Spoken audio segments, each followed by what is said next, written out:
तो बात शुरू करते हैं हमारे धरती के चांद से।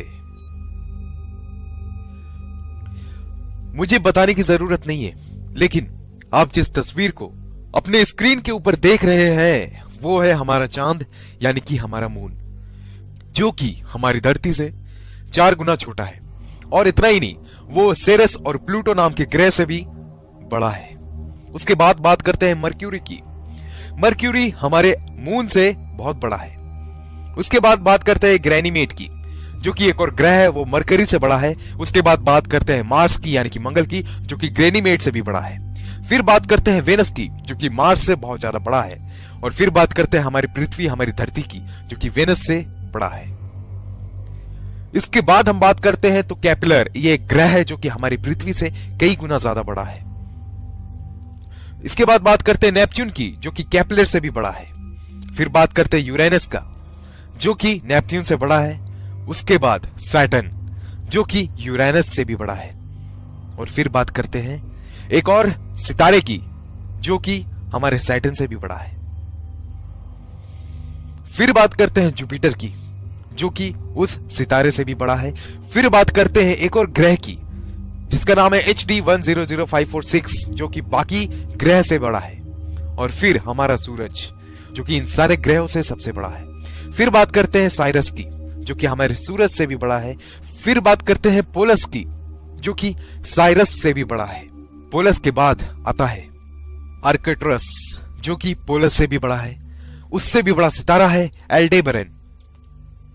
और फिर उसके बाद उससे भी बड़ा सितारा है रीजल, जिसे ब्लू सुपर जायंट भी कहते हैं। उससे भी बड़ा है पिस्टल स्टार। और उससे भी बड़ा है एल्टेरेस, जो कि एक सितारा है। उससे भी बड़ा है बेटलग्यूस। और फिर उससे भी बड़ा है कैनिस मेजोरिस। और उससे भी बड़ा है यूवाई स्कूटी।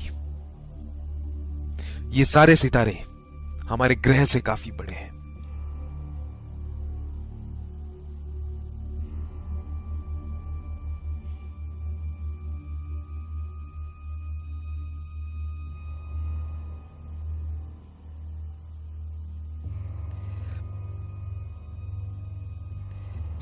अब इस दायरे को हम लोग बढ़ाते बढ़ाते ब्रह्मांड के आकार तक जा रहे हैं। क्या है ब्रह्मांड? कितना बड़ा है ब्रह्मांड?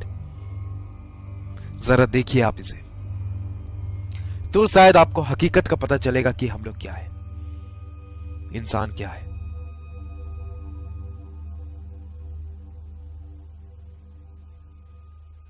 ये जो दृश्य आप देख रहे हैं, लाखों करोड़ों सितारे हैं, खरबों सितारे हैं। ये हमारा गैलेक्सी है। यहां पर लाखों करोड़ों सितारे एक साथ इकट्ठा है, और ये खरबों सितारे मिलकर के बनाते हैं एक गैलेक्सी, जो कि है हमारा आकाश गंगा, हमारा मिल्की वे गैलेक्सी। ये है हमारा आकाश गंगा, जिसका सीमा अपार है, जो कि बहुत बड़ा है, जिसमें लाखों करोड़ों अरबों सितारे हैं। ये है हमारा मिल्की वे गैलेक्सी। जरा सोचो, इसकी आकार के बारे में सोचो। मिल्की वे गैलेक्सी के अलग अपोजिट में एक और गैलेक्सी है, और ना जाने उन जैसे कितने गैलेक्सीज, आकाश गंगा हमारे चारों ओर है। ना जाने कितने, उस करोड़ों की संख्या में है। उन सारों को मिला करके जो बनता है वो है हमारा ब्रह्मांड।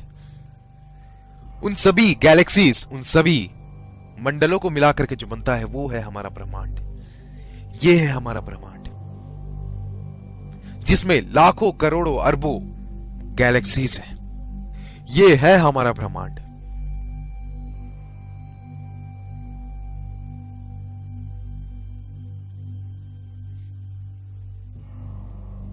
ये है हमारा यूनिवर्स।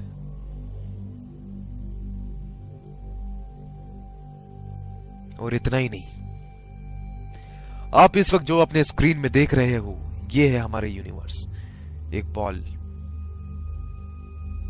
और इतना ही नहीं, ना जाने अपने यूनिवर्स की तरह ना जाने और कितने हजारों लाखों करोड़ों की संख्या में यूनिवर्स हैं जो कि आपस में एक साथ हैं।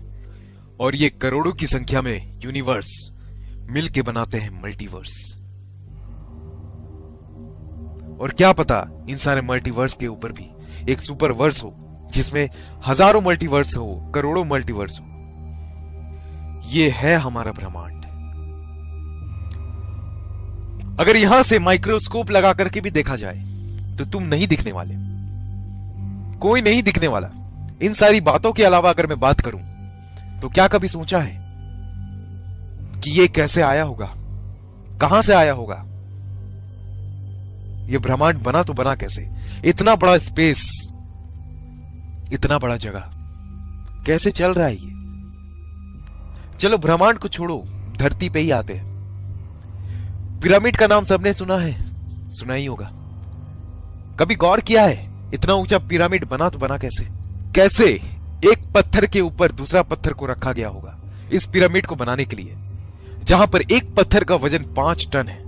हाथी भी 5 टन के पत्थर को खींच सकता है, लेकिन इतनी ऊंचाई तक इसे कैसे रखा गया होगा? वापस आओ, एक बार फिर से बात करते हैं। क्या तुमने स्टोनहेंज का नाम सुना है? जो आप तस्वीरों में देख रहे हो ये है स्टोनहेंज। कभी सोचा है क्या इस तरह के लंबे लंबे पत्थरों को एक के ऊपर एक रखा कैसे गया होगा? किसने रखा होगा? ये क्या है? ये कभी सोचा है? क्या आपको पता है मंगल ग्रह में इतना रिसर्च क्यों हो रहा है?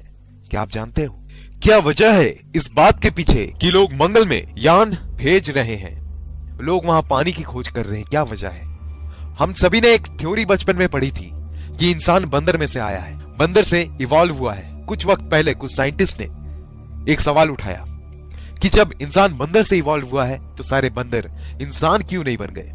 तब ये जो थ्योरी था चार्ल्स डार्विन थ्योरी, जिसमें यह बताया गया था कि इंसान बंदर से आया है, ये थ्योरी को खारिज कर दिया गया। आइंस्टाइन के एक थ्योरी के हिसाब से अगर इस पृथ्वी में से मधुमक्खी की नस्ल खत्म हो जाए तो उसके कुछ सालों बाद इंसान भी नहीं रहेगा और ना जाने कितने प्रजाति खत्म हो जाएंगे। क्या कभी आपने सोचा है कि धरती से अगर इंसान ही खत्म हो जाए तो क्या होगा? चारों ओर हरियाली होगी, कोई गंदगी नहीं होगी, कोई पेड़ नहीं काटेगा, कोई प्रदूषण नहीं होगा। साइंटिस्टों का यह मानना है कि इंसान इस धरती का है ही नहीं, इसी के लिए लोग मार्स पे रिसर्च कर रहे हैं। उनका यह मानना है कि जब मार्स में प्रलय आया तो इंसान वहां से निकलकर धरती पे आ गया और यहां बस गया। क्यों हर एक जानवर के इतने सारे प्रजाति होते हैं, इंसान का कोई प्रजाति क्यों नहीं है? क्यों सांप के 1000 से ज्यादा प्रजाति है? क्यों बंदर के इतने सारे प्रजाति हैं? क्यों कुत्तों के इतने सारे प्रजाति है लेकिन इंसान सिर्फ एक है? क्यों? क्या आपने ये कभी सोचा है? मानो या ना मानो, ऐसी बहुत सारी बातें हैं जो हमें ये सोचने को मजबूर करती है कि भगवान है कि नहीं है। इस बात का जवाब किसी के पास नहीं है, जिसके पास जवाब है वो इस दुनिया में नहीं है। ये तथ्य वैसा ही है जैसे किसी ने भूत को देखा है। जिसका भूत से आमना सामना हो जाता है वो दुनिया में रहता ही नहीं है, और जो रहता है उसकी बातों पे लोग यकीन नहीं करते। क्या एलियन है कि नहीं है? जिसने देखा है शायद वो इस दुनिया में है नहीं, और जो इस दुनिया में है लोग इनकी बातों में यकीन नहीं करते। इस दुनिया में ना जाने कितने लोग इस हकीकत से अनजान हैं कि कौन है भगवान। कुछ लोग कहते हैं कि हम धर्म की रक्षा कर रहे हैं, कुछ लोग कहते हैं कि हमें धर्म की रक्षा करनी है, अपने भगवान की रक्षा करनी है। तुम उसकी रक्षा करोगे जिसने इस ब्रह्मांड को बनाया। उस ब्रह्मांड में तुम एग्जिस्ट भी नहीं करते, तुम्हारी कोई औकात नहीं है, तुम्हारी कोई वजूद नहीं है। तुम्हारा जन्म कब हुआ तुम्हें पता नहीं, इंसान कब इस धरती पे आया तुम्हें नहीं पता। तुम फिर भी किस भगवान के लिए लड़ रहे हो, और उसमें आपस में ही लड़े जा रहे हैं, एक दूसरे को मारे जा रहे हैं। न जाने कितनों ने कितनों को भगवान के नाम पे खत्म कर दिया, मार दिया। कितने सारे लोग बलि चढ़े हैं, किस भगवान के वास्ते, किस भगवान के खातिर? अरे कभी मुड़ के देखो, क्या है भगवान, कौन है भगवान? कभी सोचना जरूर, मौका मिले तो, कौन है भगवान? ये दुनिया इतने ही इसी तरीके के विचित्र बातों से भरी पड़ी है। मुझे नहीं पता कि भगवान है कि नहीं, लेकिन कुछ तो है, कुछ ऐसी चीजें जरूर है कि इंसान अगर मर जाता है, ऐसा क्या होता है, उसके शरीर से क्या निकल जाता है कि इंसान की मौत हो जाती है, उसका शरीर काम करना बंद कर देता है। ऐसा क्या है? क्या आपने कभी सोचा है? मौका मिले तो सोचना जरूर। बहुत सारी ऐसी चीजें हैं जिसका रहस्य अब तक ना खुल पाया, और मेरे ख्याल से